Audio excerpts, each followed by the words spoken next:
Vamos entender um pouco desse livro.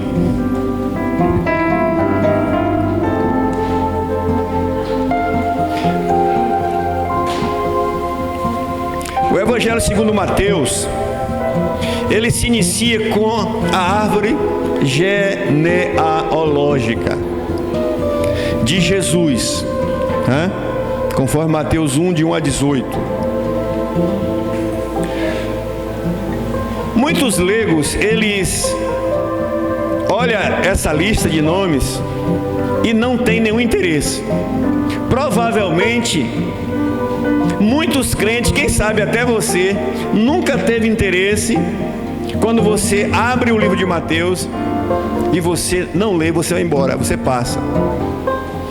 E assim muita gente passa anos na igreja e nunca parou para estudar, para analisar essa genealogia.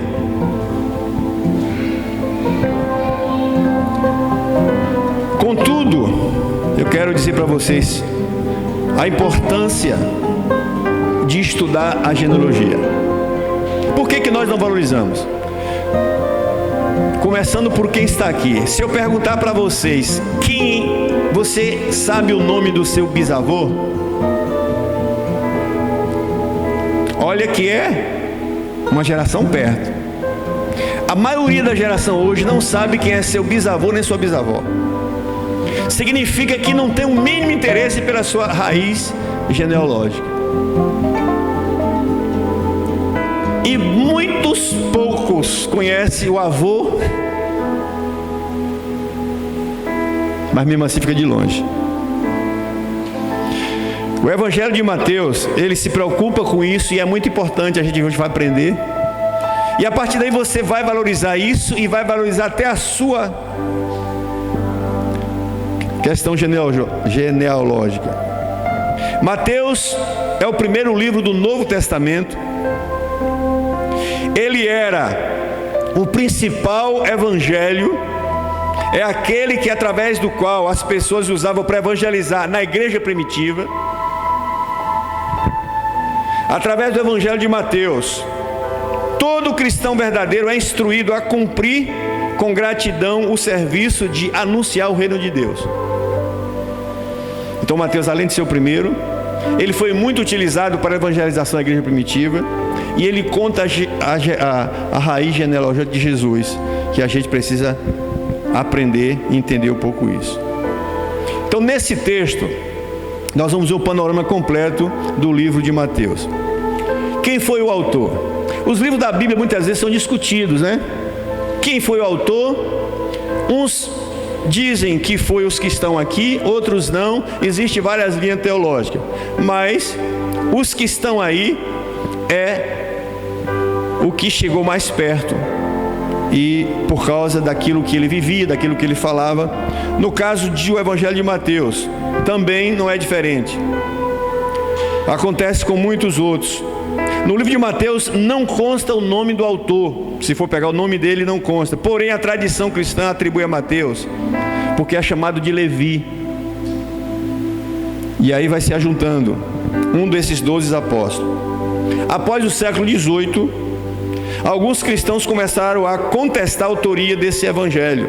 E eles passaram a sugerir que o verdadeiro autor foi um cristão anônimo. Não, uma pessoa escreveu e aí deixou solto aí. Essa linha pensava assim. E que talvez tenha utilizado alguns manuscritos originais escritos por Mateus para compor isso aí. E um dos pontos mais discutidos entre tais críticos é a dificuldade que existe com relação ao idioma em que o Evangelho de Mateus foi escrito. Existe a possibilidade de que Mateus tenha sido escrito no hebraico e no grego. essa discussão. Então essa discussão para a nossa vida cristã, para a nossa doutrina, para a nossa fé, ela não altera nada, né? Então eu tenho dito aqui o seguinte: a Bíblia é um livro de fé, Jesus é o centro, e tudo que está aqui é para que a gente saiba dessa verdade. Os detalhes, que muitas vezes são teológicos, eles não podem mexer na nossa estrutura. Se o livro foi de Mateus ou não foi, para a gente não interessa. O que interessa para a gente é a mensagem, né? É aquilo que traz para nós. Para mim não interessa quem trouxe, interessa o que trouxe para mim essa mensagem.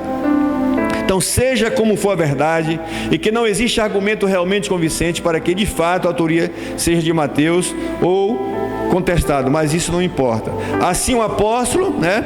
Mateus continua sendo o autor mais aceito entre os estudiosos, desde os mais antigos até os mais modernos, mesmo que haja alguma dificuldade em se determinar com exatidão sua autoria. Nada esconde a verdade de que o próprio Espírito de Deus é o principal autor do Evangelho. Aí entra aqui o que diz Timóteo, né?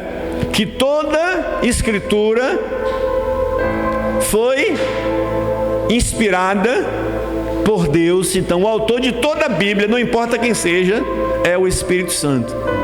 E nada do que foi inspirado aqui foi de vontade humana nenhum, como diz o livro de Timóteo. Para quem foi os destinatários dessa carta? Aí a gente vai entender. Provavelmente Mateus, ele escreve para a igreja de Antioquia. A gente sabe que a igreja de Antioquia foi aquela igreja que Paulo começou esse trabalho, onde Barnabé foi mandar buscar Paulo, que Paulo ainda era o novo crente, Paulo se converteu, e aí sumiu, ficou 14 anos longe. Um dia a igreja é perseguida, e aí Filipe vai para uma cidade, uma região chamada Antioquia, e lá começa a pregar o evangelho, e lá começa a converter almas à vontade. Aí Filipe manda chamar Barnabé. Barnabé não tinha essa habilidade. Aí lembra de um jovem chamado Saulo. Aí manda chamar. Aqui começa o ministério de Saulo, Antioquia. Então acredita-se que essa carta aqui foi escrita para os irmãos de Antioquia, para todo judeu, e serve para a gente hoje, claro. Alguns detalhes do próprio Evangelho de Mateus demonstram que havia muitos judeus nos original. Primeiro, o Evangelho de Mateus enfatiza a promessa feita no Antigo Testamento sobre a vinda do Messias. Aqui ele relembra que aquilo que foi dito no Antigo Testamento, que o Messias viria, ele diz aqui, chegou, ele está aqui.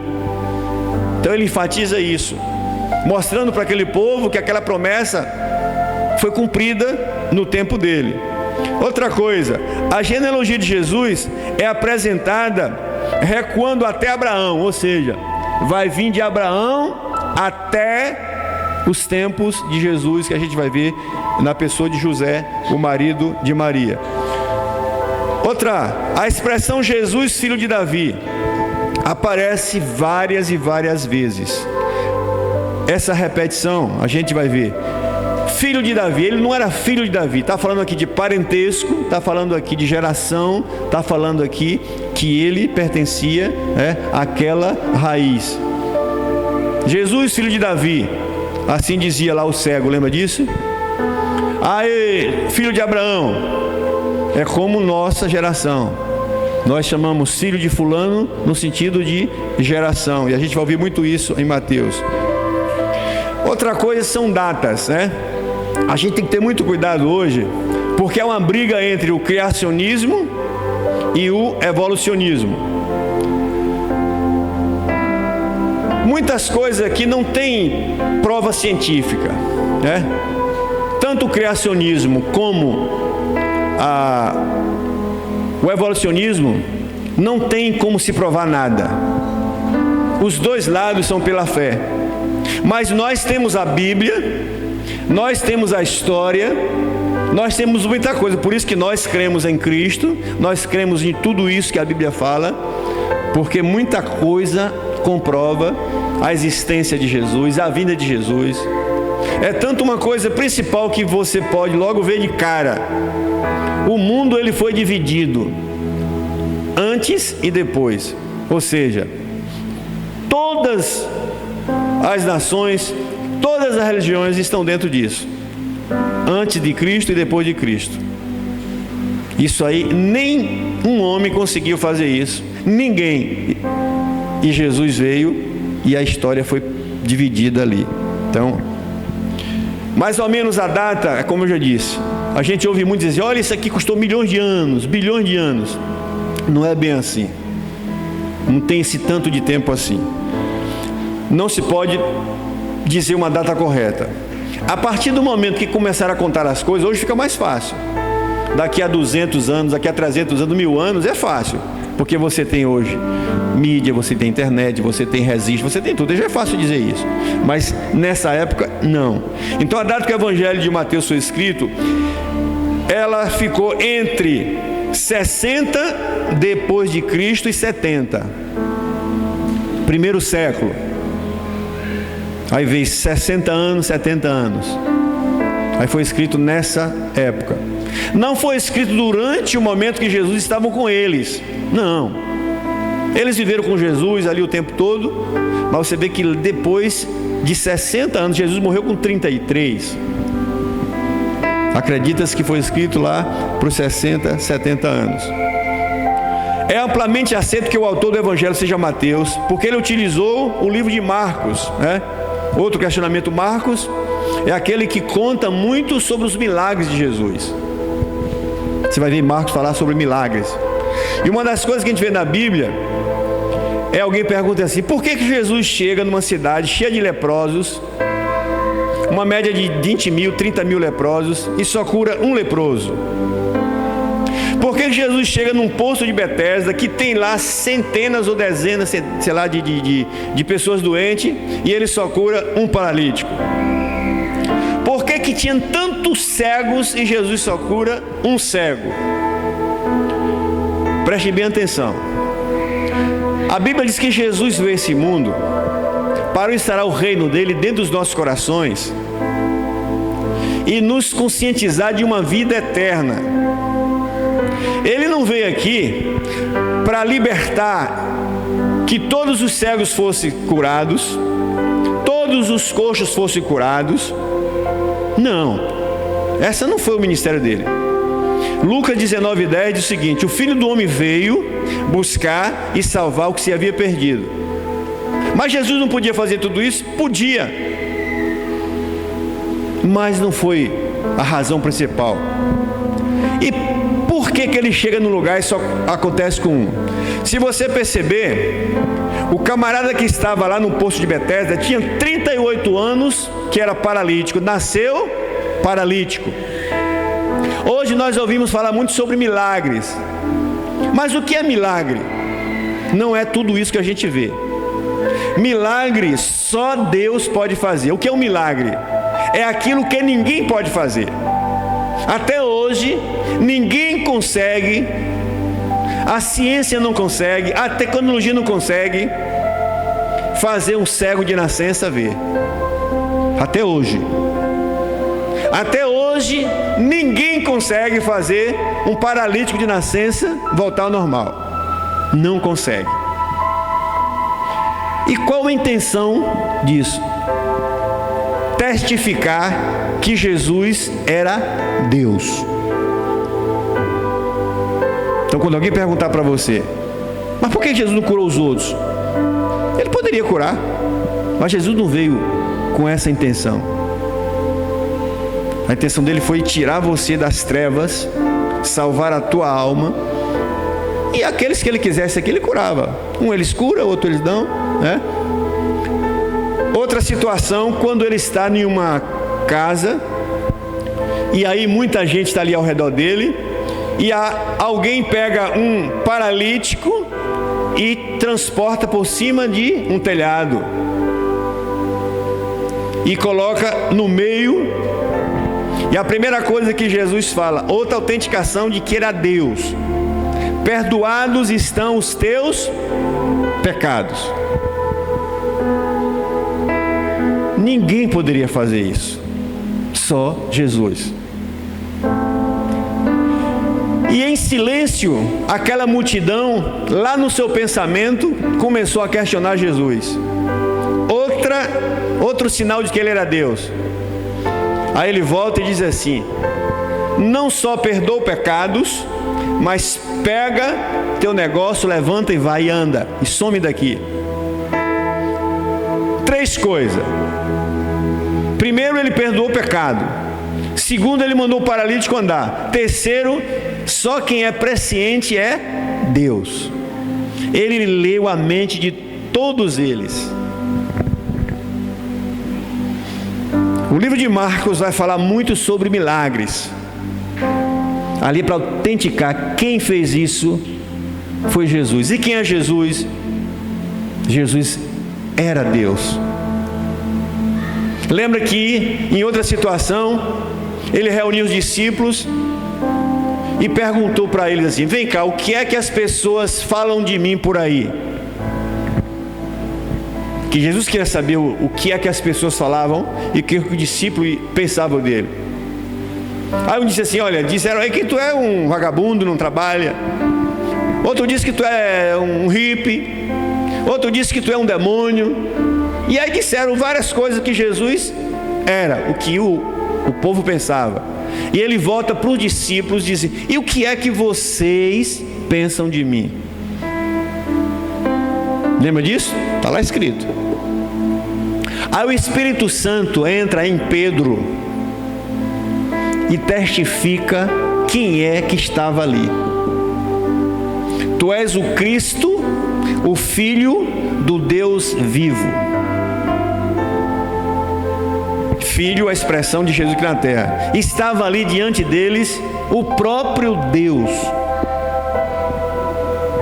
Então Mateus bebeu na água de Marcos e escreve também muitas coisas no seu livro. Isso parece claro quando analisam os evangelhos. Se percebe logo, se você ler Marcos e Mateus, você vai perceber isso. Dos 661 versículos do Evangelho de Marcos, 606 possui paralelo com Mateus. Você vai perceber isso. Então, por isso que a gente, quando lê a Bíblia, de Gênesis a Apocalipse, a Bíblia, ela tanto o velho como o novo, ela não se contradiz, ela se completa. Por que alguém acha que a Bíblia é difícil? Por que quer ler a Bíblia simplesmente com o intelecto? Você tem que ler a Bíblia dentro daquilo que Deus quer, através do Espírito Santo. Por isso que muita gente não entende. Muita gente culta, sabe. Como é que eu entendo? Aquele analfabeto lá entende mais do que eu. A Bíblia é entendida pelo poder do Espírito Santo. E tem que conhecer, desejar conhecer. Outro texto diz que a gente tem que ler a Bíblia como uma criança deseja o leite da mãe.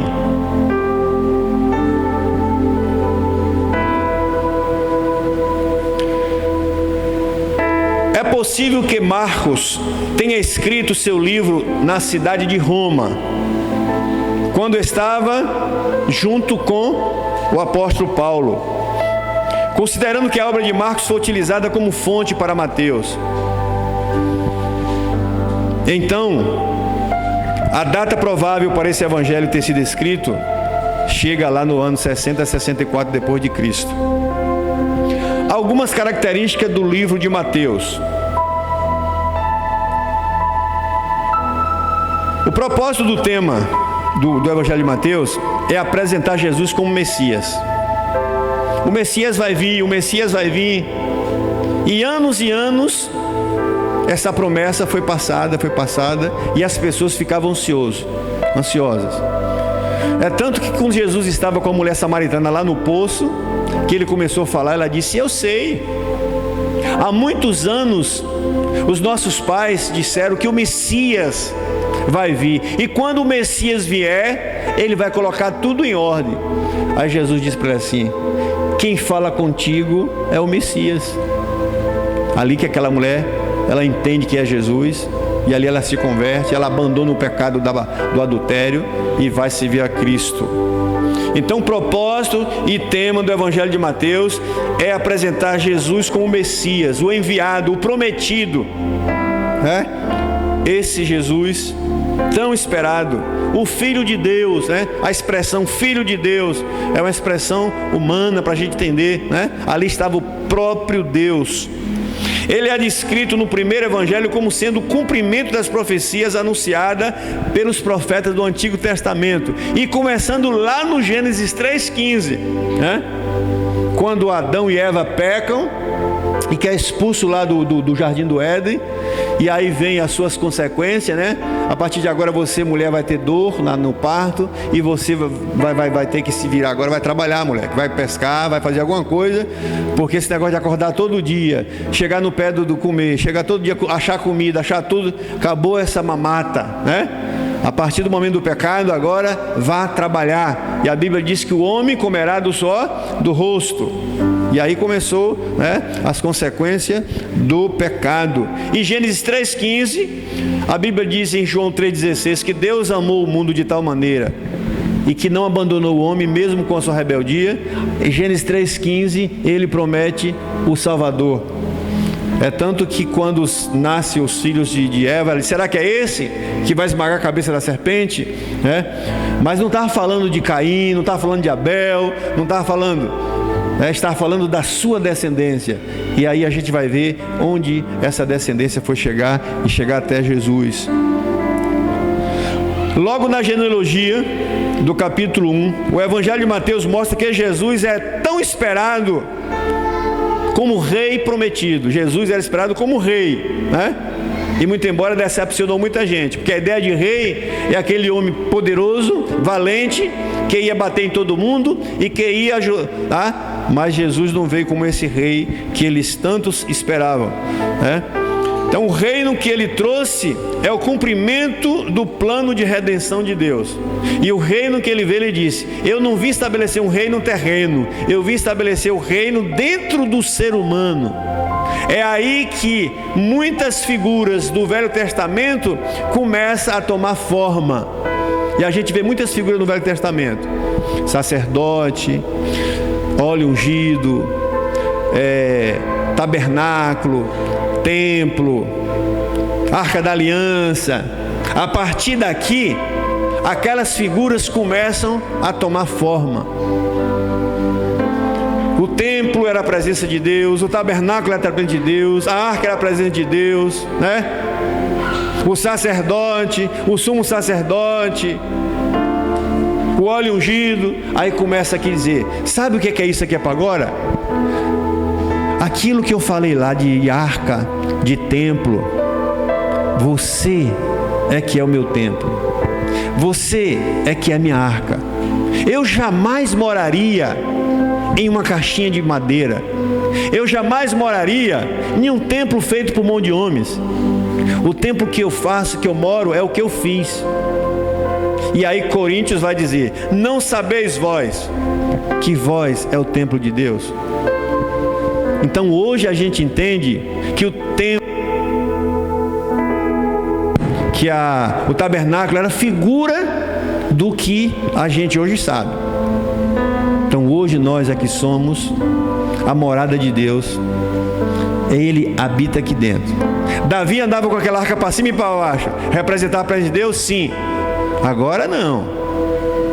Por isso que toda vez que alguém traz de volta aquilo que já foi abolido, bate de frente com essa verdade. Aí é idolatria.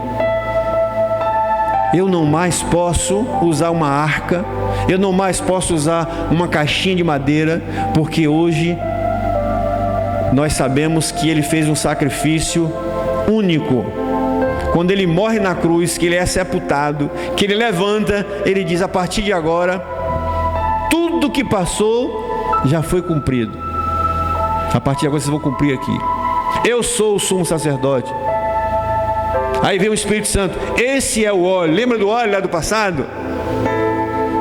Que anualmente, era uma vez por ano, um sumo sacerdote entrava no Santo dos Santos o que era o Santo dos Santos. Era um salão especial à parte, só ele entrava, mais ninguém, uma vez por ano, e lá nesse salão, esse sumo sacerdote, ele produzia o óleo ungido. Óleo ungido só se produzia ali por ele, mas ninguém na cidade produzia. Ali estava o sumo sacerdote representando a figura de Jesus. O óleo que ele produzia representava a figura do Espírito Santo. E aí, hoje na nova aliança, não precisamos de óleo. O nosso óleo hoje, habita aqui, Aquele que crê em Cristo, Efésios 1:13. O Espírito Santo vem e lhe batiza. Batizar é mergulhar, entra em você.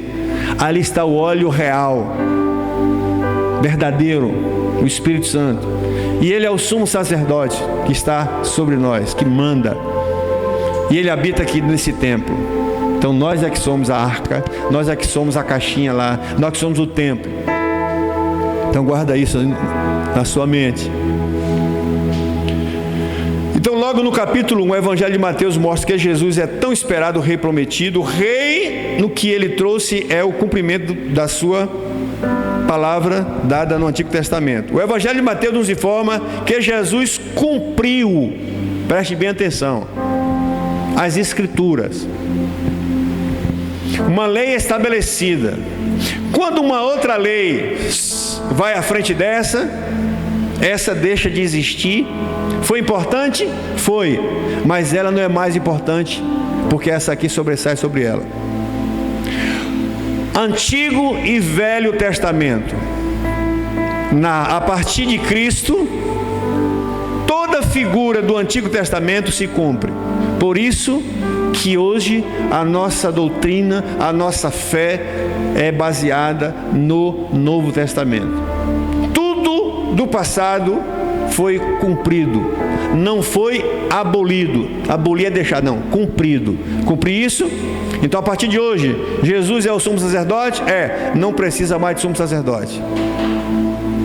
O Espírito Santo está aí, já está, não precisa mais de óleo.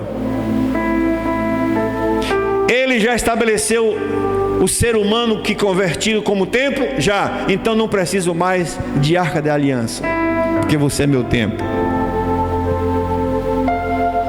Cumpriu as Escrituras, inaugurou o reino de Deus. Ele veio para isso. Aí alguém pergunta assim: o nosso rei chegou, é agora que tu vai estabelecer o reino de Israel? Porque quando Jesus chega, no contexto dele, Israel estava sendo escravo de Roma, sofrendo bastante.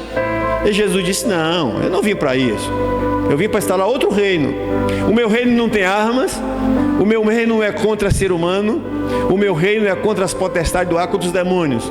Eu vim para vencer algo que ninguém pode vencer: a morte, Satanás, e morrer na cruz para te dar a vida eterna. E muita gente não entendia isso.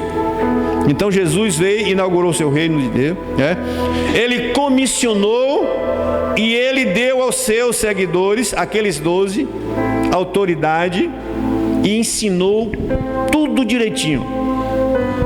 Aí você chega lá em Mateus 28, você pode abrir aí, Mateus 28. Uma coisa interessante que muitas vezes a gente lê e não presta atenção. Quando Jesus chama a responsabilidade dos discípulos e diz para ele o que é que eles devem fazer. Nós temos tudo bem claro, bem definido para fazer o reino de Deus. Aqui está a grande comissão, ou seja, ele levanta e diz assim: olha, vou dar para vocês a responsabilidade da comissão, vocês vão fazer isso aqui. Isso aqui. Olha só o que ele disse. Jesus, aproximando-se, falou dizendo: agora volto a ter toda a autoridade no céu e na terra. Lembre que ele, quando veio como Deus, a Bíblia diz que ele não se usurpou ser igual a Deus, mas ele se limitou e deixou sua glória lá. Ele tinha poder para fazer o que ele limitou. Quando ele ressuscita, ele volta à sua originalidade. Ele começa a ter poder sobre tudo de novo. E ele diz para o seu discípulo: eu agora tomo novamente todo o poder no céu e na terra. O que é que vocês devem fazer? Vocês devem viver no mundo, indo onde você estiver. Aí a gente aqui diz assim: onde você anda? Escola, faculdade, trabalho. O evangelho não foi feito para se pregar em um grupo religioso. Muito embora tenha a igreja, tenha as reuniões coletivas, aí é reunião de doutrinamento, reunião de ensino, mas o crente tem que viver 24 horas. O mundo é sua casa, seu trabalho. Essa foi a ideia. Muita gente pensa que igreja é só vir para aqui, aprender aqui e vai para casa. Não. Aqui você ouve e aqui você pega e vai distribuir durante a semana. Aí você volta aqui nos cultos, renovar as forças. Então ele diz: vocês agora indo por todo mundo, vocês vão fazer. A palavra aqui é produzir. O que é uma coisa fazer? É produzir, é fabricar. Isso, a ideia é essa. Vocês vão fazer discípulos, vocês vão pescar homens agora, vocês vão produzir frutos, né? Fazer discípulo de todas as nações significa não há acepção de pessoa, não há classe social. Não se prega evangelho só para pobre, para miserável, para quem está necessitado, quem está doente. Não, o evangelho não é para quem está doente, quem está pobre. O evangelho é para todo mundo, porque todos estão doentes. Romanos 3, 23. Porque todos pecaram, todos caíram, todos se separaram de Deus e todos carecem da graça de Deus. O evangelho não é para pregar porque está doente, quem está desempregado, quem perdeu a empresa. Não, o evangelho não é para isso não. O evangelho é para pregar para o homem caído, o pecador caído. Por isso que a gente vê hoje muitas igrejas perdendo o rumo. Aí você vai pregar para alguém: não precisa não, porque eu tenho dinheiro, eu tenho isso. O evangelho não é para quem tem dinheiro não. Ide por todo o mundo, todas as nações, todos precisam conhecer essa verdade. Todos. Para Deus não tem pobre, não tem rico. Deus não quer nada de ninguém. O que Deus quer é tirar você das trevas espirituais. Porque se o rico sem Cristo morrer, vai para o inferno. Se o pobre sem Cristo morrer, vai para o inferno. Simples. E se o rico com Cristo morrer, vai para o céu. E se o pobre com Cristo morrer, vai para o céu. Simples. Não interessa a condição social. Então o evangelho foi dado para nós, começou pelos discípulos, a ser pregado para todo mundo. Quem é todo mundo? Aqueles que ainda não têm Cristo como Senhor. E na sua casa, por exemplo: ah, pastor, já está lá tanto tempo, meu pai e minha mãe. Enquanto teu pai, tua mãe, teu parente estiver vivo, você vai orar por ele e você vai compartilhar o evangelho dele. Aí no dia que ele morrer, aí você não faz mais. Porque se ele morreu com Cristo, ele vai para o céu. Se ele morreu sem Cristo, vai para o inferno. Não somos nós que estamos dizendo. João 3,36. Abra aí para você ver. Segura esse outro texto, não perde esse texto aí não. Vou voltar nele. João 3,36. O que é que diz a palavra de Deus aí? Vamos lá. Ah, mas eu não preciso de Deus porque eu tenho dinheiro. Eu não preciso de Deus porque eu não tenho problema de saúde. Eu não tenho problema de emprego. Eu tenho uma vida boa. Não. Vida material todo mundo pode ter e pode não ter. Isso não se mede. João 3,36 diz o seguinte: por isso, todavia, quem crê no Filho tem, não é terá, tem desde já a vida eterna. Porém, todavia, quem se mantém rebelde contra o Filho de Deus, no popular, quem não aceitou o sacrifício, quem não aceitar o sacrifício de Jesus. Por isso que essa verdade tem que ser pregada, mesmo que as pessoas não gostem, você tem que falar bem claro, bem óbvio. O evangelho não é para se enganar ninguém. A Bíblia está dizendo aqui, se você crê em Cristo, você tem a vida eterna.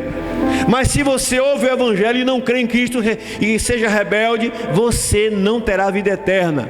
E sabe qual é o seu fim? Já vou dizer para você aqui, ó. Está escrito aí em João 3,36. Quem não crê em Cristo, se torna rebelde à palavra que ouve, não verá vida. E o que acontece? A ira de Deus permanece sobre sua cabeça. Mas esse Deus não é amor? É, ainda é, para aqueles que obedecem. E aqueles que ouviram que o Deus é amor e que rejeitou, do outro lado da vida, esse Deus amor passa a ser o Deus da ira, da vingança.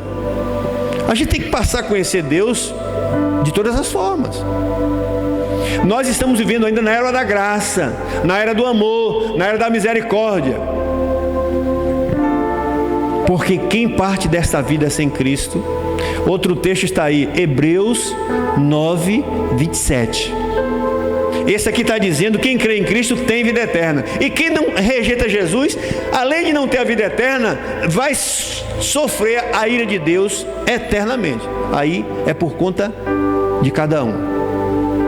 Hebreus 9, 27. Vamos lá, vamos conferir na palavra aí. A escolha, a decisão, ela é feita enquanto há vida. A decisão é pessoal. Você não tem que estar esperando pelo seu pai, seu filho, seu marido, ninguém não. Você tem que tomar posição. Porque o que Mateus está apresentando o Messias, ele veio para te salvar. Mas você precisa querer. E Hebreus 9, 27 diz o quê? Depois da morte física, segue-se o juízo.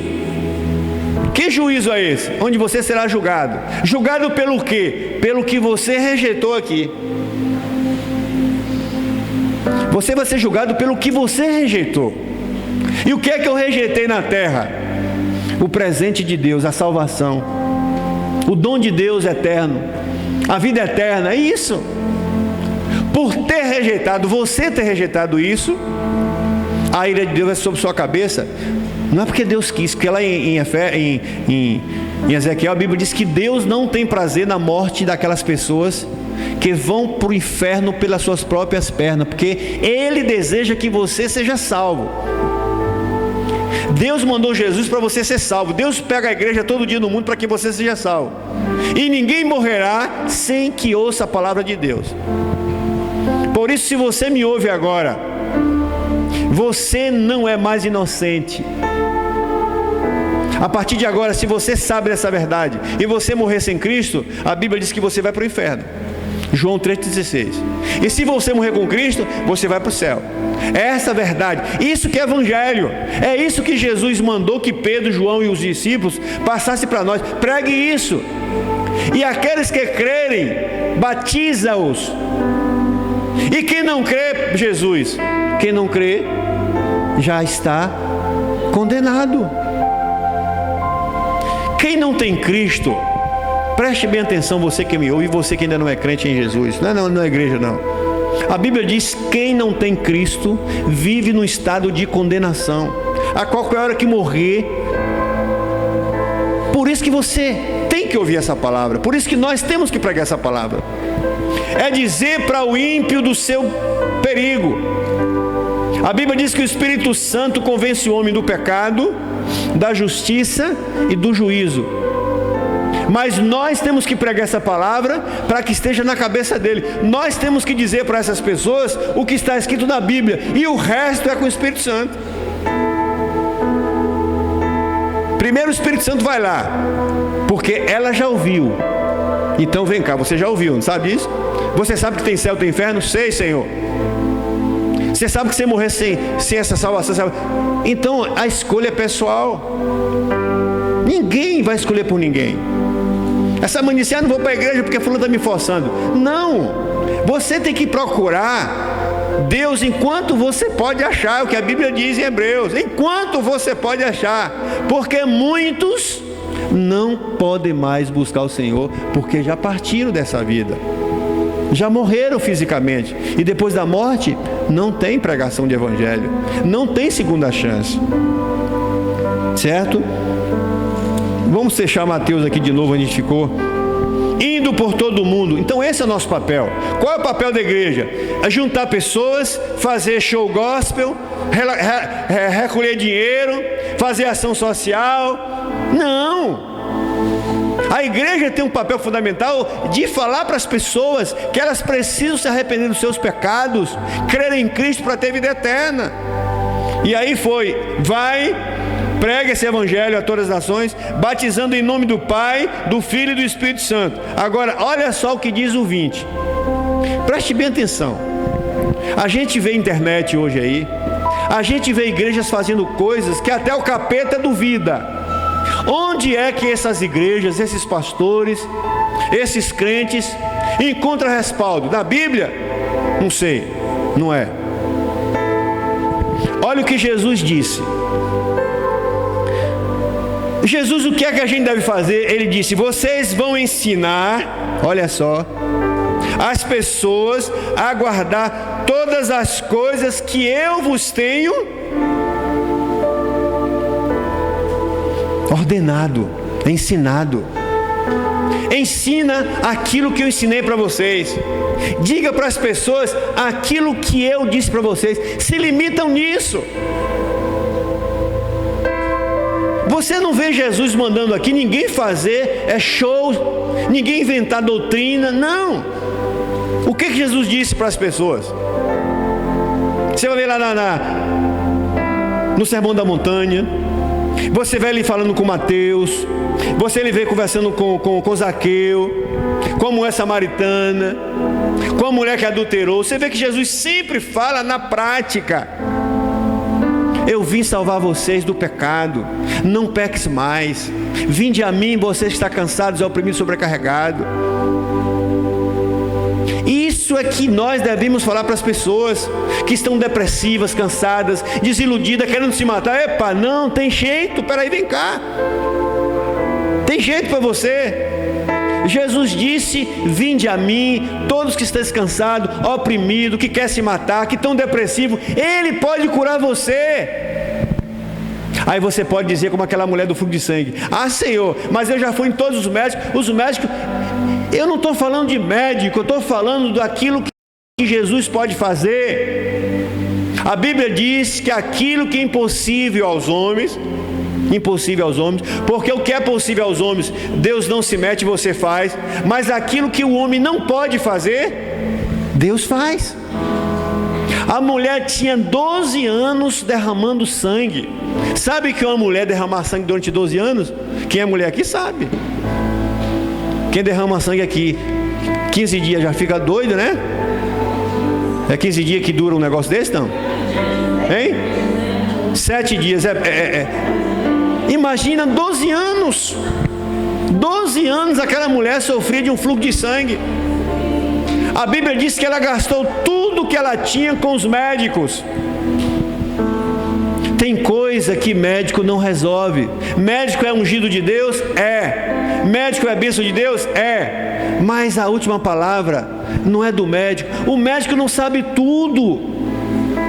E muitas vezes nós confiamos mais em médico do que em Jesus. Devemos confiar nos médicos? Claro que sim. Mas não devemos trocar Jesus pelos médicos. Os médicos têm o seu papel. Aonde o médico pode ir, ele vai. Mas aonde o médico não pode chegar, segundo a música diz o que aí? A última palavra é de Deus. E é sério. Alguém disse para aquela mulher: olha, esse Jesus que Mateus está falando aí, que está mandando os discípulos pregar, ele tem uma palavra de vida. Ele muda as vidas das pessoas. E a mulher disse: como é que eu vou tocar nesse homem? Esse homem só anda com multidão, é difícil chegar nele. A multidão hoje para muita gente não são as pessoas. A multidão hoje são as coisas difíceis. São os pecados que impedem você de chegar para Jesus. Tem gente que é difícil chegar para Jesus por causa dos seus pecados, do seu mundanismo. Muitas vezes convidamos para vir à igreja, por exemplo, ouvir a palavra. Não posso vir à igreja, mas vai em todos os cantos. Tem todos os vícios, são os vícios que seguram você. O problema dessa mulher aqui foi a multidão, mas ela disse: olha, eu vou tocar nele. Eu não quero nem falar com ele, porque eu sei que se eu tocar nele eu vou ser curado. Isso aí é aquele dom que a Bíblia fala chamado fé. A Bíblia diz que Deus conhece no mundo as pessoas que estão prontas para a salvação, e o Senhor dá um jeito de trazê-las para Jesus. E essa mulher, ela foi apertada ali, derramando sangue ali. Jesus ali no meio da multidão. Imagina Jesus no meio da multidão, um empurra para cá, outro empurra para lá. E ela simplesmente tocou no vestido dele. Acho que ela simplesmente pegou assim e soltou. Acho que deu até choque nela. No momento que ela pegou e tocou, ela sentiu que estancou logo. Ela olhou assim, não tinha mais sangue descendo. E ela tentou se esconder. Mas ninguém que verdadeiramente busca Jesus consegue ficar longe dele e consegue esconder, porque é preciso dar o testemunho. Por isso que crer em Cristo é confessar publicamente, não existe crente secreto. Não, você tem que dizer ao mundo quem você é agora. E ali Jesus dá uma demonstração. Nas igrejas vem muita gente. Nas igrejas muita gente canta, toca, dá testemunho, mas nem todos tocam de verdade em Jesus. Nem todo mundo está na igreja é crente. São frequentadores. E aí Jesus disse: quem me tocou? Imagina uma igreja com 30 mil membros, 30 mil pessoas, 20 mil pessoas, 10 mil, sei lá. Quem me tocou? A gente precisa ouvir, sabe, o que Jesus está perguntando. Às vezes a pergunta dele, ele faz para saber, para que você saiba discernir o que ele quer. Até os discípulos estavam ali, sabe, voando, como muito crente da igreja, que não está nem aí para a palavra, ouve, mas entra aqui secar, vive na brincadeira. E aí foi tirar sarro com Jesus. Peraí, Jesus, o senhor faz uma pergunta dessa? A gente vem andando já desde não sei da onde, um toca, um bate no Senhor, tanta gente bate e toca no Senhor, o senhor vem perguntar quem me tocou? É aí que está o segredo. Que tipo de crente é você, por exemplo? Qual é a tua vivência no corpo de Cristo? Tem gente que me toca de todas as formas, esse não tem compromisso comigo. Mas aquele que toca em mim com fé, esse tem. E ele disse: alguém me tocou diferente. E ela até ficou com medo, pensou que Jesus ia repreender ela. E ele vai e volta e pergunta: quem foi que me tocou aqui? Levante-se, confesse publicamente. E aí aparece a mulher. Quem aceita Jesus de verdade não precisa ninguém bajular para abandonar a vida antiga. Tem crentes de igreja que o pastor passa anos pedindo para o irmão: você tem que deixar de fumar, de beber, de mentir, deixar os vícios. Pastor, não sei o que, fica. Olha, quem aceita Jesus não precisa dizer nada disso. A pessoa mesmo diz assim: Senhor, a partir de hoje eu sou nova criatura, eu não quero mais. Zaqueu, Jesus não precisou dizer nada para ele: Senhor, eu roubei e eu não quero mais fazer isso. A gente pensa, e muitos crentes pensam, que o pastor tem que estar bajulando, fazendo média, escondendo do pastor, fugindo. Irmão, a vida pessoal é tua. Você tem que viver para Deus. O pastor te ajuda na palavra, te ajuda na orientação. Você precisa ser santo para Ele. Porque só Jesus sabe quem toca nele de verdade. Só Jesus sabe quem é crente de verdade. Pode ser igreja de 10 membros ou de 100 mil membros, não importa. Jesus conhece. Então, meu irmão, o que é a igreja? O que eu e você deve fazer? O que Jesus ensinou. E se alguém quiser que você faça mais, não faça. Não faça. Tem muita gente querendo se aparecer aí. Tem muito pastor querendo se aparecer. Tem muito crente querendo se aparecer. Em outro texto, um dia, alguém chegou para Jesus e dizia assim: como alguém chega na igreja? Chega com alguém doente, chega com alguém, olha, chegamos aqui, eu estou com alguém, e se essa igreja curar meu parente, eu vou crer nessa igreja, eu vou ser membro aqui. Ninguém está aqui para provar nada, não. A Bíblia diz que aquele que se aproxima de Deus tem que crer que Ele existe. E um dia alguém chegou para Jesus e disse: Jesus, faça um milagre aí que a gente vai crer no Senhor. Sabe o que ele disse? Não, raça de víbora, não, homens malditos. E a partir de agora, o sinal que o incrédulo tem é o sinal de Jonas. Qual foi o sinal de Jonas? Nínive era uma cidade cheia de pecado, ia ser destruída, e o Senhor manda Jonas lá: vai lá e diga para ela, simplesmente diga, só isso, diga só isso, fazer mais nada não. Se ela se arrepender pela palavra, eu não destruo. Foi o que Jonas fez. E qual é o nosso papel hoje?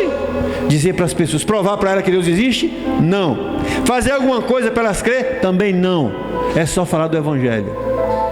Ah, mas não acredito nisso. O problema é seu. O problema é seu. Então você tem que ensinar as pessoas a guardar o que Jesus mandou. E eis que estarei contigo todos os dias até a consumação do século. Aí a gente ouve muito assim: ah, mas essa igreja não tem poder, esse crente não tem poder. Cuidado para você não ir além disso aqui, ó. Muita gente está dizendo aquilo que Jesus não mandou dizer. Muita gente está profetizando aquilo que a Bíblia não profetiza. O que é profetizar? É falar isso, profetizar isso. É falar o que a Bíblia está mandando. E Jesus está dizendo isso aqui no capítulo 20. Vocês, a partir de agora, vão ensinar as pessoas a guardar tudo que eu tenho ensinado para vocês. O que é que a gente faz em uma escola, em uma faculdade? Quanto tempo a gente passa numa faculdade de medicina? Quanto tempo a gente passa numa faculdade de direito? O que é que a gente vai fazer depois? Aquilo que a gente aprendeu lá, e aperfeiçoando. É isso. O Evangelho não é diferente. É falar da vida eterna e falar do que Jesus disse. Então Mateus, ele inaugurou o reino de Deus. Ele fala da comissão aqui dos seguidores. Começou com 12. E esses 12 hoje são milhões, espalhados pelo mundo inteiro, né? Todas as línguas, todas as nações. Tem crente em todo lugar que você imaginar. Tem crente lá nas favelas e tem crente nos palácios. Tem crente em todo lugar. Isso aí, é claro, o Senhor sempre coloca pessoas em lugar estratégico. E Mateus fala sobre isso, dessa comissão, né? Espalhar o reino de Deus entre povos, entre tribos, línguas e nações. Ah, mas tem povos, tem tribos que não conhecem, a gente nem sabe a língua. Meu querido, Deus levanta pessoas que você nem imagina. Tem 2 filmes, casos reais. Um é chamado Totem da Paz. Você pode ver na internet aí. E um outro aí é de uma tribo aí na floresta da Colômbia ou da Venezuela, não sei. E que alguns missionários, eles foram para esse lugar. Esse pessoal não conhecia a língua de ninguém. O Totem da Paz foi um casal que passou anos lá conhecendo o costume. Eles tiveram que aprender a língua deles para escrever a Bíblia na língua deles. E a história é que depois de anos, não foi fácil, através do poder de Deus, Totem da Paz se converte aquela tribo inteira. Veja na internet isso. Outro filme, eu esqueci o nome aqui também. Alguns missionários vão até, só pode ir de avião. Essa tribo, ela mataram uns 4 ou 5 missionários, mas a família continuou e foi lá. A história é que, anos depois, essa tribo toda se converte. O filho do camarada que morreu lá, no futuro conhece o índio que matou o pai dele, e depois de adulto pega ele e ainda leva para os Estados Unidos, né? Uma história muito linda, mas que custou vidas. Mas essa família podia ter ódio daquilo. Não, pelo contrário, amou. E qual é o resultado? 5 missionários morreram, que os índios mataram no começo. Mas não foi em vão o trabalho deles. Significa que Jesus disse que esse evangelho seria espalhado por nações, tribos, povos de língua diferente. E está acontecendo isso. Em Mateus 24, também Mateus, está escrito que esse evangelho será pregado em todo o mundo, para que todos conheçam essa verdade. E aí passa a escolher sim ou não, mas nem todos vão escolher. O livro de Mateus também adverte que a tarefa de evangelizar, ela seria acompanhada de aflições e perseguições. Outra coisa que a Bíblia não esconde. Por isso que muito crente frouxo cai fora.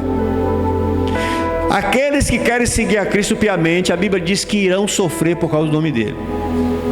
Mateus fala que o seguir a Cristo acompanharia de aflições e perseguições, mas também avisou que Cristo sempre estaria com você. Essa é uma diferença.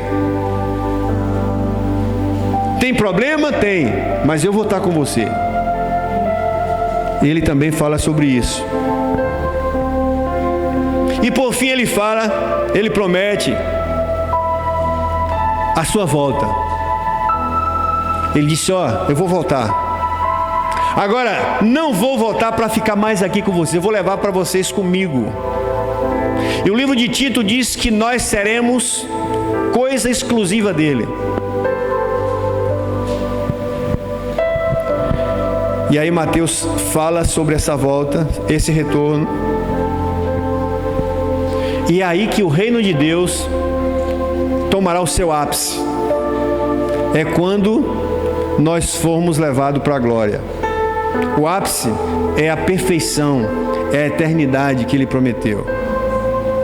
Por isso, quando você vê alguém questionar a fé, questionar o evangelho, questionar a crença, e diz, ser crente é muito ruim porque sofre demais, às vezes tem que ouvir. Meu irmão, a vida eterna que tem preparado para aqueles que sofrem por amor a Cristo,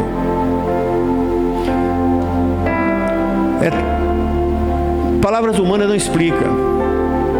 A vida aqui na terra não se compara nada em nada. A vida aqui na terra é um lixo em relação à vida eterna que o Senhor tem para nós. É por isso que muita gente morre e não nega Jesus, porque tem convicção. Então esse tipo de crente é esse tipo de pessoa que toca em Jesus de verdade. Não é seguidor de igreja, não é frequentador de igreja, porque quando vem as perseguições, fogem, nega Jesus. Então, Mateus, com um arranjo sistemático muito bem feito, esse autor do Evangelho, ele traz uma categorização e organização dos temas de forma impecável, bem organizado. E assim Mateus proporciona a experiência maravilhosa, né, de lermos os relatos do ministério de Jesus descrito de uma forma muito direta, como se ele fosse, como ele foi testemunha ocular. Que a melhor coisa é você ouvir uma notícia de quem esteve no lugar, não é de quem ouviu falar, né? Você sabe, eu ouvi falar, isso é uma coisa, mas aqui é como João, eu vi, eu toquei no verbo da vida, eu sei quem é ele. Então nós temos esse privilégio de ouvir de alguém que viveu com ele e que sabe o que ele disse. Algumas curiosidades do Mateus. Primeiro, Dentre os evangelhos, o evangelho de Mateus é o que possui mais estilo judaico. E nós temos toda essa carga judaica. A Bíblia praticamente veio de lá, né? Mas o que eu disse e o que eu digo sempre, o que interessa para nós na Bíblia são os princípios, os ensinamentos. Não se prende a detalhes de cultura. Não, o que é que a Bíblia diz? A Bíblia diz: não minta. Não minta. Ela vale para o português, ela vale para o inglês, ela vale para o chinês. O que é não mentir? É falar a verdade. Então é o princípio. Então muita gente tem dificuldade de ler a Bíblia porque fica preso a detalhes que não é para si. Existe o detalhe, né? É como no filme. O filme, ele é ficção, ele tem que ter detalhes, mas os detalhes não é tão importante. O importante é o conteúdo da história, o que a história está trazendo. É tanto que alguém pergunta: como é que qual é a história do filme? Você vai dizer: a história foi essa. Qual é a história da Bíblia? É mostrar para nós que o Filho de Deus veio para morrer na cruz, sofrer, ressuscitar, para nos dar salvação. E aí tem os detalhes que a gente... Outra coisa, outra curiosidade: o Evangelho de Mateus era o mais utilizado pela igreja primitiva, principalmente para discipular aos outros. Discipular é fazer, é construir. Um discípulo é alguém que está sendo construído. É o que acontece na igreja. Alguém se converte, o pastor, ele tem palavra de alento, tem palavra de evangelização, tem palavra de doutrina, né? E tem de doutrinação também, de discipulado. O discipulado é para a pessoa mais nova que está chegando, né?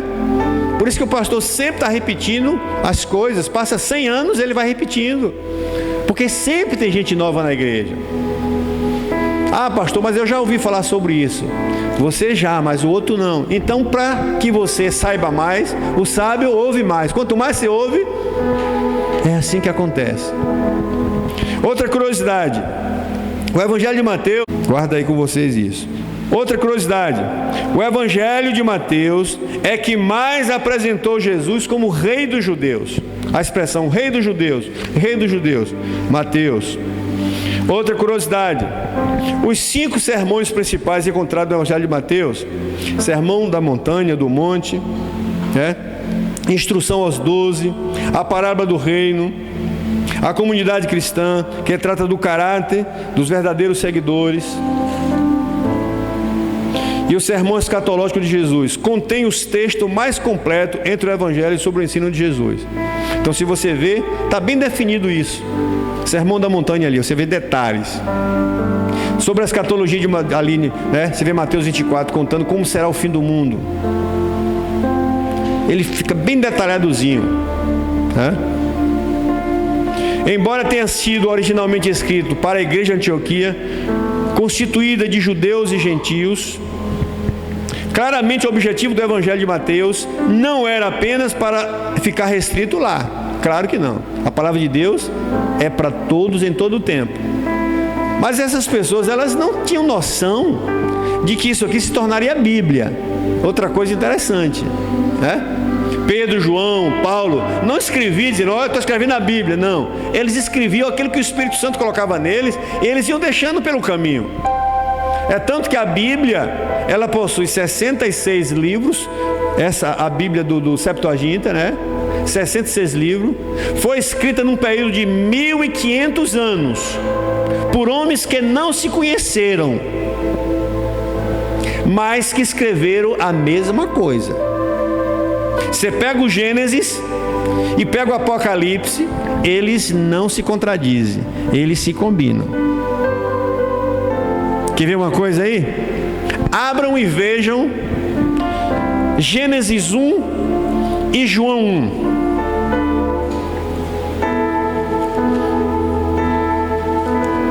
Gênesis 1. Só um exemplozinho para vocês terem uma noção.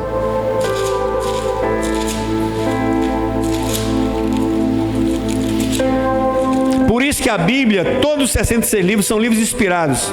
Isso quer dizer, eles não se contradizem, eles se completam. Um completa o outro. O que um fala, o outro concorda. E o autor da Bíblia se chama Espírito Santo. Em Gênesis 1, está escrito o seguinte: no princípio criou Deus os céus e a terra. De Gênesis até João são milhares e milhares de anos. Moisés jamais conheceu João. Moisés nem tinha noção que um dia existia um homem chamado João. João já conhece Moisés pela história. Mas João, quando foi escrever o livro aqui do Evangelho, aqui é o Evangelho, não é o Apocalipse. E aqui está assim, ó: no princípio era o Verbo. Em Gênesis diz que no princípio criou Deus os céus e a terra. Preste atenção a esses dois princípios. No princípio era o Verbo. Esse princípio é lá na eternidade, que ninguém sabe de onde veio. O princípio de Gênesis foi a partir da criação da terra. Aqui está falando da existência de Deus. Esse princípio aqui, ó. No princípio era o Verbo. Que princípio era esse? O Verbo estava com Deus. E o Verbo era Deus. Ele estava no princípio com Deus. Lá. No princípio que um dia a gente vai saber quando estiver lá. O apóstolo Paulo diz que tudo que vemos agora é como enigma. Mas um dia nós vamos saber todos os detalhes e vamos compreender exatamente como é e como as coisas. Então hoje, quem é Deus? Como Deus nasceu lá? Essa história que, né? Deus saiu de onde? Ninguém vai responder. Mas no dia que você estiver lá, que você for eterno, que você for transformado, não for mais limitado e humano, você vai entender. Jesus disse para o discípulo uma vez assim, ó: tem coisa que vocês não vão entender agora, de jeito, não adianta explicar para vocês. Mas um dia vocês vão entender direitinho. Então aguenta aí um pouco. Não perca a fé por aquilo que você não consegue entender agora. Porque a Bíblia, ela coloca para nós, ela limita para nós exatamente o que a gente consegue entender. Nós somos finitos. Nós não temos condição de conhecer Deus no seu profundo. A gente só conheceu Deus porque Jesus esteve aqui. A gente sabe disso. E para que você não fique perdido, aí a Bíblia coloca aí Deuteronômio 29, 29. A Bíblia coloca para você aí não ficar preocupado. Pode abrir aí também. Quero que vocês guardem esses textos para quando for questionado a fé de vocês, vocês não se perderem com aqueles que são céticos, incrédulos, não creem na Bíblia. É uma escolha. Cada um tem sua escolha. Uns creem na Bíblia, outros não. São livres. Deus deu livre-arbítrio para isso. Ninguém é obrigado a crer na Bíblia. Ninguém é obrigado a crer em nada. Eu creio na Bíblia. Você não crê? Você tem escolha. Mas só que as nossas escolhas, elas um dia vão ser cobradas. Deuteronômio 29, 29 diz o quê? As coisas encobertas são para o Senhor nosso Deus. Significa que muita coisa que Deus não quis e não revelou é porque Ele sabe que nós não temos condição de ouvir agora, de entender agora, e não interessa para nós agora. Mas o que Ele quis, o que está falando aí?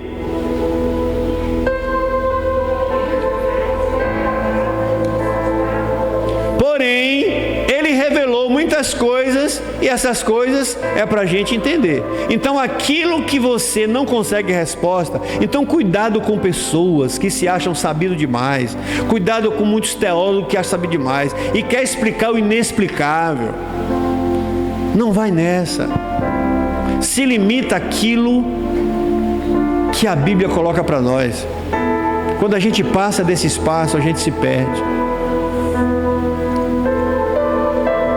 Então, meu querido, tudo isso que eu estou falando para você é só para falar sobre o livro de Mateus.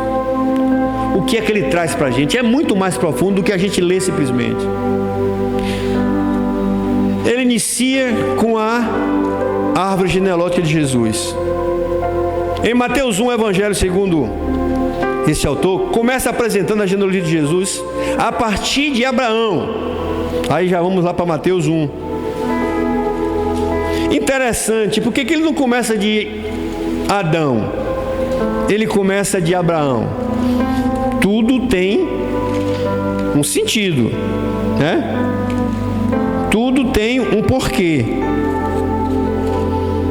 Mateus começa o seu livro falando da genealogia de Jesus, a partir de Abraão, passando por Davi e finalizando em José, não do Egito, mas José, o marido de Maria, o pai terreno dele.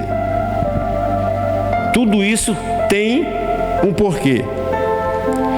Como todos nós seres humanos, o Senhor Jesus teve muita gente em sua árvore genealógica e que não era gente boa. Como na nossa família tem gente na geração que não é gente boa. A árvore genealógica de Jesus, a geração de Jesus, teve gente ruim. Exatamente, Jesus era gente como nós, nascido de mulher como nós. E nós vamos aprender essas coisas aqui para você entender que ele teve parente ruim, teve primo ruim, teve gente miserável. Alguém podia dizer, não é da família de Jesus? Não é da família do pastor? Não é filha do pastor? Não é filho do pastor? Já ouviu isso? Vamos aprender um pouco aqui. Foram 42 gerações desde Abraão e muita história e bastante ovelha negra dessa geração. Então Jesus é da geração de Abraão, passa por Davi, vai até José, marido de Maria. E teve muita gente boa e gente ruim. A gente vai ver algumas delas aqui. Isso apenas reforça que Jesus era humano. Jesus era gente como a gente, teve que enfrentar os conflitos familiares como nós. Você sabe que Jesus teve problema com seus irmãos. Os irmãos de Jesus tiraram o sarro da cara de Jesus. Quando o povo começou a falar que Jesus era alguém importante, os irmãos dele começaram a gostar da cara dele. Ainda disse assim, vai lá pai, vai lá fazer os seus milagres. A cidade de Jesus aceitava? Não. Teve lugar que Jesus não conseguiu fazer nada na sua cidade, porque as pessoas não acreditavam nele. De fato, sua vida é uma inspiração também no sentido. Jesus não pediu ao Pai que excluísse de lista pessoas de reputação duvidosa. Por isso, aquela pessoa, aquele seu parente ruim, Senhor, seria bom que ele não tivesse na família. Vamos pensar diferente a partir de agora, viu? Jesus não pediu a Deus, que excluísse da lista da sua família, da sua geração, pessoas de reputação duvidosa, pessoas ruins, ou aqueles que cometiam erros. Vamos aprender com ele aqui. Na sua casa, na sua família, tem gente assim. E você diz, Senhor, por que essa troço está aqui? Pessoas, olha só, da relação de Jesus, como Raabe, Roboão, Manassés, certamente não deveriam ser mencionados nessa descendência, mas ele não excluiu. Deus faz questão de colocar tudo na clara. Ou seja, servimos a um Deus que não se envergonha de nenhum de nós. Não importa o que você seja, Ele não se envergonha de você. Não se envergonha de chamar de irmãos. A gente vai depois esmiuçar sobre essas pessoas, conhecer sobre Roboão, sobre Raabe, sobre Manassés. O ponto mais instigante dessa história é com certeza o nascimento de Cristo. Por quê? Certamente este ponto o Espírito Santo já havia feito muita coisa, mas uma virgem gerar um filho e continuar virgem, isso nunca existiu até hoje e nunca haverá. São detalhes que quando você vai estudar a palavra de Deus, que vai mergulhar, que vai prestar atenção, você vai ver a grandeza de Deus, o poder de Deus. O problema é que a gente lê a Bíblia como se tivesse, na hora do sono, vai lá na cama dormir, dorme, não presta atenção nos detalhes, como Deus é maravilhoso. Tudo isso a gente vai esmiuçar durante o nosso estudo de Mateus. Então, na família de Jesus teve Raabe, da descendência, Roboão, Manassés, pessoas ruins, mas que Deus fez questão de colocar na história. O nascimento de Jesus, o ponto fantástico, que a gente às vezes não leva a sério. Nasceu de uma virgem e continuou virgem. A gente vai ver isso lá para frente. Chocante também foi a atitude de Maria. Ela se colocou totalmente à disposição para que isso fosse feito na vida dela.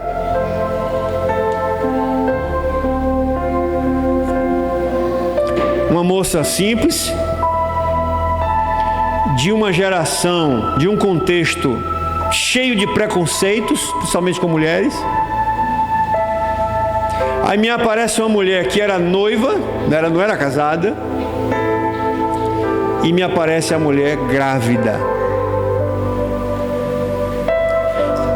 E o importante é que essa mulher, ela entendeu perfeitamente e se entregou totalmente e confiou na palavra que Deus disse para ela.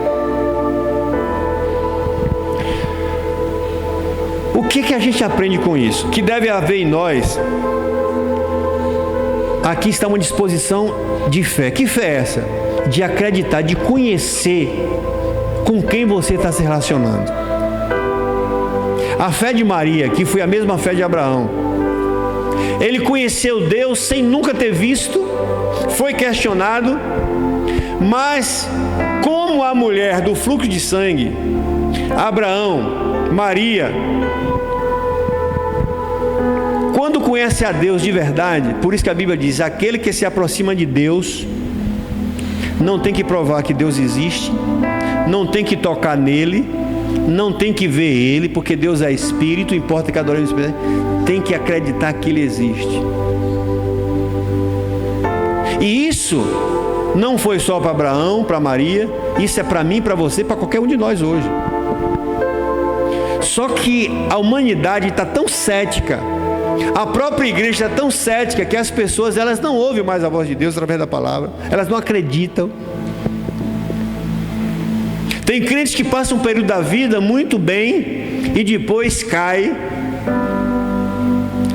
E a nossa tendência não é cair, é sempre crescer e confiar, não desconfiar jamais. Então o que houve com Maria que deve acontecer comigo e com você? Disposição de crer em Deus, de confiar nele e saber que ele é real. Filipenses 4:6 diz assim, que nós não devemos ficar inquietos, ansiosos, incrédulos por coisa alguma. Devemos acreditar que Deus pode resolver e acreditar tanto que você chega para ele e diz assim, Senhor, eu vou descansar o meu problema em Ti e já te agradeço. Filipenses 4:6. O problema é que a geração que nós temos hoje é uma geração incrédula, não confia. E a Bíblia diz que sem fé, sem confiança, é impossível um crente, uma igreja agradar a Deus. Por que a gente não vê aquilo que a Bíblia diz, a glória de Deus se manifestar? por causa da incredulidade. Ah, pastor, não sei se vai dar certo, não acredito. Não ficar ansioso é confiar nele. Mas confiar como? Aí entra Hebreus. A fé é o firme fundamento de coisas que eu não vejo, mas eu tenho certeza que Deus vai agir naquilo. É o marido incrédulo, por exemplo, é o filho desviado, é o problema de saúde, sei lá o que acontece. Eu disse aqui que Deus, Ele não faz aquilo que eu e você pode fazer, mas aquilo que nós não podemos fazer, aí é com Ele. Aquilo que é impossível aos homens, é possível a Deus. Então o que é que eu não posso fazer? Eu lanço na mão dele. Através de quê? Da fé. Que fé é essa? O dom de Deus colocado em você. Não é credo, não é você acreditar por acreditar, não deu certo aí. Não. É alguém dizer para você, e aí? Não, eu coloquei na mão dele. E aí a resposta? Já confiei nele. É com ele. A resposta que ele me devolver vai ser a correta. O problema nosso é que nós oramos a Deus e nós queremos que o nosso problema seja resolvido. Mas Deus não quer resolver o nosso problema. Ele quer que a gente permaneça com o nosso problema e devolve para nós. E nós não entendemos. A Paulo ele disse isso. Não vou resolver o seu problema, mas você vai viver com o seu problema e a minha graça te basta. Ah, Senhor, fulano está doente, não curou? Deus não é Deus. Orou pelo emprego, o cara perde o emprego. Olha, a gente tem que confiar em Deus. Se a gente estiver desempregado ou empregado, se a gente estiver são ou doente, se você tem bem saúde e um dia você cair numa cama e for para lá e alguém for te visitar, que você seja como Jó. Não é o meu estado de enfermidade, não é o desemprego que vai me tirar essa fé em Deus. Por isso que devemos aprender com quem? Com essa atitude de Maria. Vai para lá. Com essa atitude de Maria, disposição. Aí você pensa que Maria ouviu pouco? Se hoje, na nossa sociedade acontece isso, as pessoas já falam, né? Que mulher, hein? Cara de santa, frequentadora de igreja, estava noiva e agora está aí. Imagina no contexto dela o que ela não ouviu. Deus é extremamente criativo e está à procura de pessoas que estejam dispostas a confiar nele. Deus só faz coisa que a gente não entende. A Bíblia diz que Deus escolhe as coisas pequenas, loucas. Deus faz coisas que não dá para compreender, não adianta perguntar. Ele quer que a gente creia nele. Abraão, sai da tua terra, da tua parentela.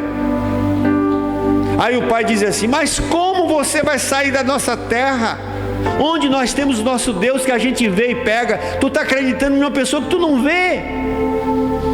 Mas ninguém jamais que conheceu Jesus de verdade continua sendo a mesma pessoa. Você tira pela igreja, você vê a diferença. Quem encontra Jesus de verdade pula cerca, faz de tudo, passa tempestade, mas não abandona a fé. Tem nojo do pecado, tem nojo de mentira. A sua sensibilidade espiritual é muito grande, não consegue ser injusto e ver injustiça. Há uma diferença muito grande. Aqui estava uma mulher, e Deus está à procura de pessoas assim, dispostas, com coragem, para vivenciar seus planos e projetos. Mas Deus não faz mais plano e projeto do tempo presente? Cadê as pessoas para Deus usar? Cadê as Marias? Cadê os Josués? Sabe o que a gente ouve hoje? Muitos não tem tempo. tempo para Deus, não. Eu tenho minha faculdade para fazer, não posso perder tempo na faculdade. Eu estou fazendo aí meu estágio, meus cursos. Né? Tem o Enem aí, ó. Pastor, eu estou agora estudando para o Enem aí, não tenho tempo para ir para a igreja, não. Eu estou aí procurando um esposo, um marido, então eu não tenho tempo mais para a igreja, não. Sabe qual é o teu erro? Sabe por que você vive na miséria material e espiritual? Jesus responde. Mateus 6,33. Sabe onde está o segredo de você ser feliz no casamento? Na sua faculdade, no seu emprego, na sua empresa. Estou falando de coisas materiais. Buscai primeiro o meu reino e a minha justiça, e as demais coisas eu acrescentarei na tua vida. Sabe por que tem muito crente miserável, mesquinho e podre, fedorento dentro das igrejas? Porque são crentes materialistas. Primeiro, minha faculdade. A Bíblia diz: se alguém considerar pai, mãe, filho, neto, emprego mais do que a mim, não é digno de mim. A prova está aí, as igrejas. As pessoas só procuram a igreja na hora de precisar de alguma coisa. Igreja não é para isso, igreja é para a gente servir ao Senhor, adorar o Senhor, prazer.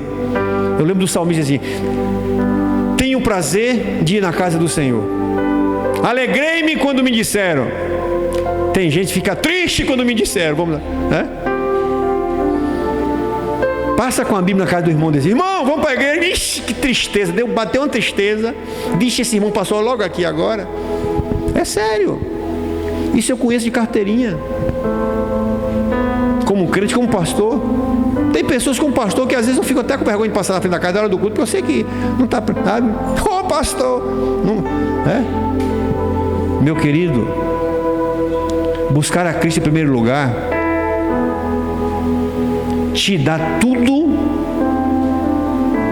que você precisa para viver. Pode ter certeza. É o que a Bíblia diz. A gente vê pessoas deprimidas, pessoas tristes, murmurentas, pessoas sem vida. A Bíblia diz que a alegria do Senhor é a nossa força.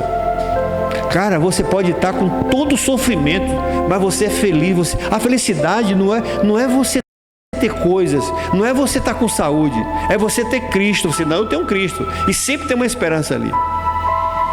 Aqui estava uma mulher que sofreu, foi xingada, até o seu noivo desconfiou dela, e ela dizia: José, eu não te traí, o Senhor falou comigo que eu ia ter o filho, e isso aqui, José, olha o que está escrito aqui, é o Messias. E ele não acreditou e teve suas... A nossa oração, meu querido irmão, é para que o Espírito Santo encontre em nós. Você deve orar. Não é ficar orando por coisa, que chega, gente nojo, fica pedindo tudo. Deus sabe o que você precisa. Busca Ele primeiro, depois os seus. A sua oração, a minha oração, é para que o Espírito Santo encontre em você a mesma disposição que encontrou em Maria, de deixar a vontade de Deus trabalhar. Isso a gente vê na oração do Pai Nosso, lá em Lucas 11:4. Quando o discípulo perguntou a Jesus, como é? Ensina-nos a orar. E na oração está dizendo algumas coisas lá, assim, uma da condicional para que o teu pecado seja perdoado, é se você perdoa dos outros. Sabe quanta gente dentro de igreja não perdoa ninguém, guarda rancor? Sabe quantos crentes, entre aspas, que guarda rancor no coração, que não perdoa ninguém, nem família, nem irmão, nem outros? Vai orar, vai ver lá o que a condicional. Por isso que Salmo 66:18 vai dizer que tem oração que Deus não ouve de crente há muito tempo. Por quê? Porque está em pecado ainda. Enquanto não confessar, o Senhor não ouve. Deixar a vontade de Deus. E a outra coisa diz assim: que a tua vontade seja feita na minha casa, na minha vida, no meu trabalho, na minha empresa, na minha igreja, no meu casamento, como é feito aonde? Como seria um casamento lá no céu? Como seriam as coisas lá no céu? As coisas lá no céu é tudo perfeita. E ele diz: olha, Senhor, eu quero te servir de tal forma que o meu casamento, que a minha vida pessoal, que a minha família, a minha casa, seja um pedaço do céu. E que eu estando no culto e na minha casa não tenha diferença. É isso. Infelizmente quando a gente vai ler a Bíblia, existe aquele, o buraco é mais embaixo. As pessoas lêem a Bíblia pelo intelecto. A gente tem que deixar essa palavra aqui, gerir nosso coração. Que hora é essa aí? Então vamos lá. Nós vamos estudar Mateus aqui, no mínimo aqui uns 5 meses. E a gente vai futucar coisas que sabe aí, nem o pastor viu. Porque o Senhor vai mostrar muita coisa aqui que a gente lê no dia a dia, né? Como hoje você já viu coisa aqui que tudo isso dentro de uma genealogia. Se eu perguntar os crentes dessa igreja aqui, quantas vezes você já leu essa genealogia toda direitinho? Com certeza, todinha, direitinho, bem bonitinho ali, né? É difícil, mas vamos aprender agora. Porque essa genealogia já começou a falar e vai nos falar muita coisa e nós vamos tirar muita lição daqui. E a partir daí você vai ver Deus agindo na sua vida através disso aqui. Então nosso estudo aqui é Mateus, hoje. Semana que vem, Gênesis.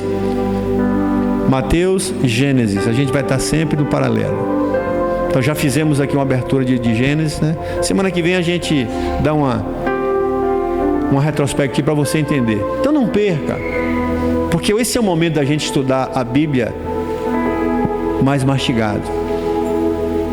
E você em casa dá uma lida, tenta buscar coisas aí para você ficar mais fácil de você enxergar e ouvir isso aqui. Futuca mais coisa aí. E diz para o Senhor isso aqui: Senhor, eu não quero só ouvir a Tua palavra pelo intelecto. Eu quero viver essa palavra aqui. Eu quero viver. Eu quero modificar minha vida daqui. Aí você vai ver, meu querido, os céus se abrindo. Você vai ver a glória de Deus manifestando. Porque Deus quer fazer o que Ele fez no passado hoje. E é como eu estou dizendo aqui, a tua oração é para que você esteja na mesma disposição dessa mulher e muitos outros que a gente vai estudar aqui. Que Deus abençoe, que Deus abra o entendimento e nos dê graça e nos prepare, né, para os dias finais. E convido vocês a estar aqui no domingo pela manhã. Eu vou reprisar aqui, a pedido aqui, né, uma palavra que eu trouxe domingo pela manhã. Vou reprisar e trazer mais coisas. Chegue e venha ouvir. Porque o que eu vou falar domingo de manhã, tenho falado aqui, vocês vão precisar para lidar nesse mundo aí. Porque muita gente não vai suportar.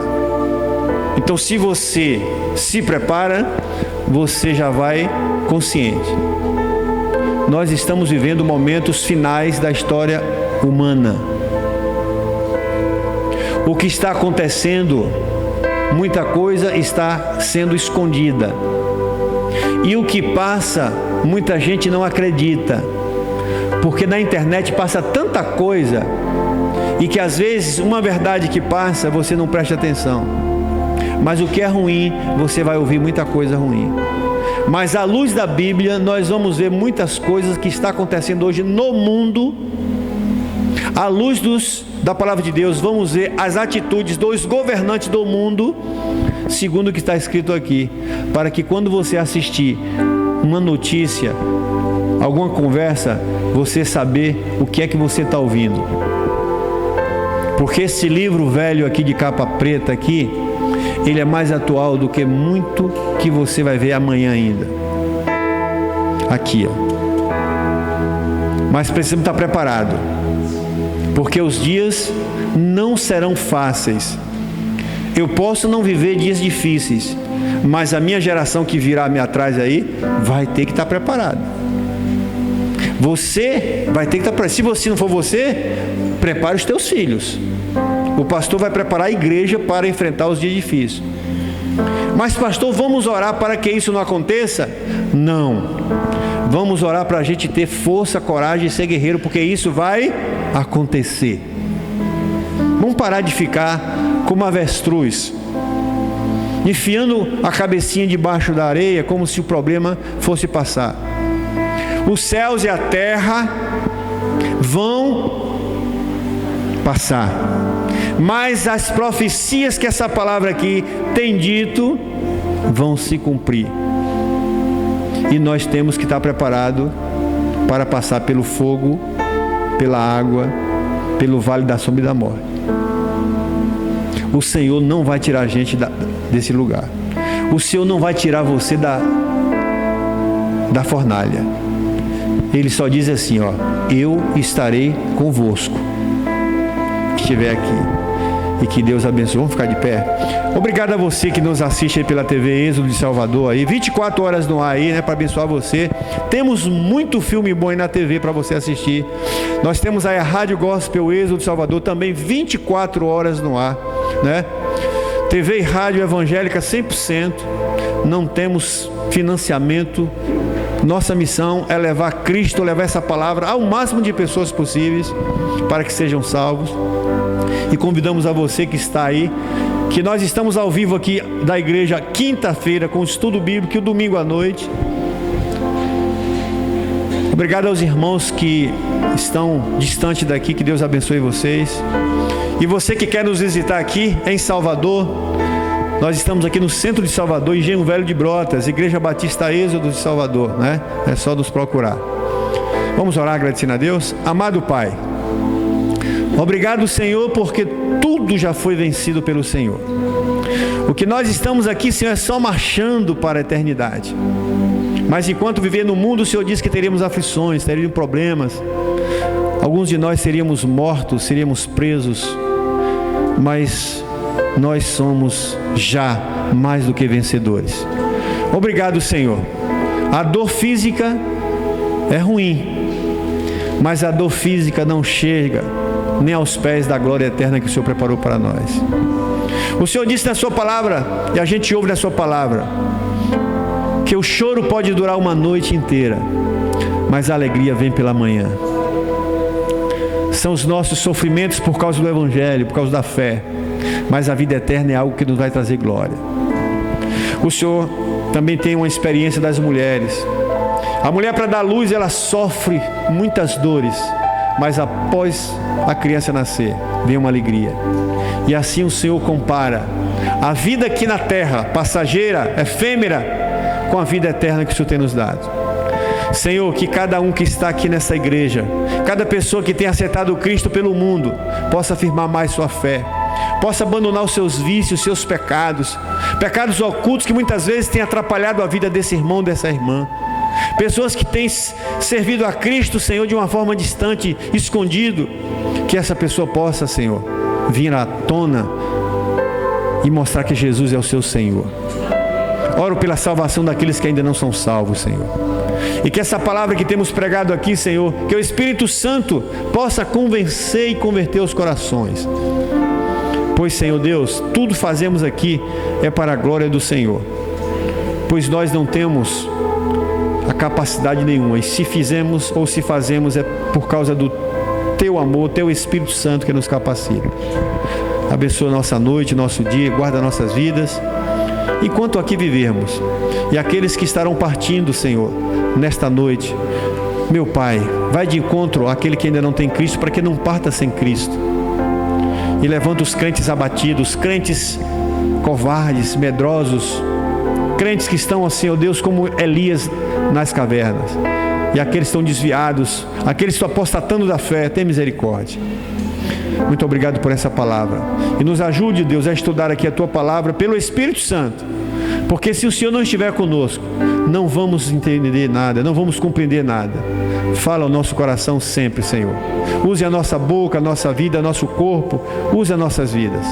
Em nome de Jesus. Amém. Porque o Senhor é meu pastor, deitar-me faz em verdes pastos, guia-me mansamente às águas tranquilas, refrigera minha alma, guia-me pela vereda da justiça, por amor do seu nome. Ainda que eu ande pelo vale da sombra e da morte, não vou temer mal algum, porque tu, Senhor, estás comigo, a tua vara, o teu cajado me consola. Preparas uma mesa até diante dos meus inimigos, unges a minha cabeça com óleo e o meu cálice transborda. Certamente que a bondade e a misericórdia do Senhor me seguirão todos os dias, e um dia vou habitar na casa dele para sempre. Que Deus abençoe a todos.